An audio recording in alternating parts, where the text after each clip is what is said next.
Welcome to the Banker Lamp. Please enjoy the video. You start by getting both devices ready. Make sure your Mac and the Apple TV or AirPlay 2 capable TV are on the same Wi-Fi network. Once done, wake the TV and enable AirPlay in its settings so it accepts connections. This prevents pairing prompts. On your Mac, open Control Center or System Settings and go to Displays. You're looking for the AirPlay menu. This step establishes the necessary network and permission path so the screen can stream reliably.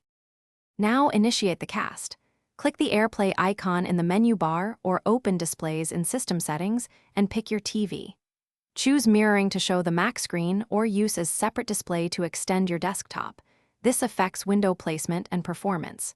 If the picture looks off, open Display Settings and adjust resolution or scaling to match the TV's native size.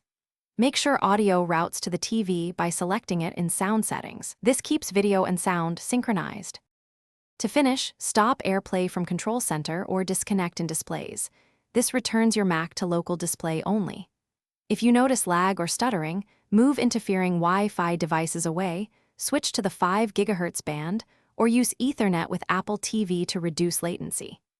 If connection fails, restart the Mac and TV, confirm both are on the same network, and check Mac firewall or AirPlay permissions. Restarting the AirPlay service usually fixes pairing and discovery issues.